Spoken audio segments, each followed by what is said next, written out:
ജോലി സംബന്ധമായ ഒരു യാത്രയിലാണ് ഞാൻ അയാളെ ആദ്യമായിട്ട് കണ്ടുമുട്ടിയത്.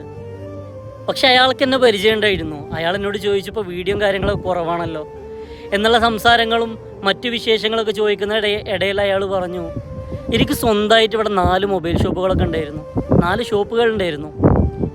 ഞാൻ എൻ്റെ അടുത്തൊരു കുടുംബക്കാരനെ കൂടെ എന്ത് ചെയ്തു, ഈ ജോലിയിലേക്ക് ഞാൻ കൂട്ടിച്ചേർത്തു.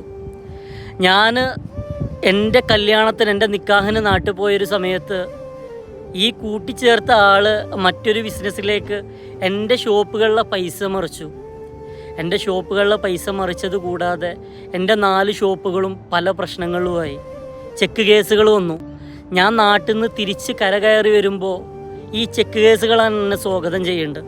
വളരെ വേദനയോടെ അയാൾ പറഞ്ഞൊരു കഥയാണ്, അല്ലെങ്കിൽ അയാളുടെ അവസ്ഥയാണ്, ആ അനുഭവിക്കുന്ന അനുഭവം.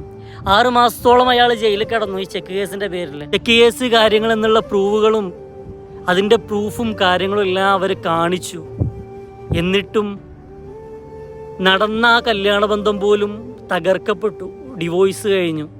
അയാളിങ്ങനെ എന്നോട് സംസാരിക്കുമ്പോൾ ആ ഒരു വേദന ഇങ്ങനെ മനസ്സിൽ ഇടങ്ങി പിടിച്ചിട്ട് അയാൾ പറയാണ്, ഡിവോഴ്സായി. അവളുടെ കുടുംബക്കാർ അങ്ങനെ ചെയ്തു. അവരൊന്നും അന്വേഷിക്കാൻ കൂട്ടാക്കിയില്ല. ഞാൻ സത്യങ്ങൾ പറഞ്ഞിട്ട് അത് വിശ്വസിക്കാൻ കൂട്ടാക്കിയില്ല.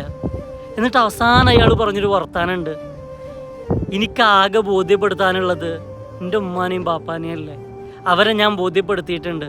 അവർക്ക് വിശ്വാസമാണ്. ഡ്രഗ്സ് എന്ന് പറഞ്ഞിട്ടാണ് പലരും ഇത് എഴുതി തള്ളിയത്.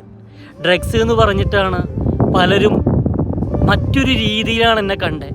6 മാസം കൊണ്ട് ഞാൻ ജയിലിന് പുറത്തായി, കേവലം ചെക്ക് കേസ് കാരണം. ആ ചെക്ക് കേസിൻ്റെ പ്രൂഫുകൾ ഇപ്പോഴും എൻ്റെ കയ്യിലുണ്ട്. പക്ഷേ ആരും വിശ്വസിക്കാൻ കൂട്ടാക്കുന്നില്ല എന്ന്. ഒരു കൂട്ടരല്ലെങ്കിൽ ഒരു കുടുംബ ബന്ധം തകർക്കുന്ന കോലാണത്. ആ ഭാര്യ ഭർത്ത ബന്ധത്തെ തകർക്കുന്ന കോലം. വല്ലാത്തൊരു സങ്കടമായി പോയി ആ ഒരു വിഷയം കേട്ടപ്പോൾ.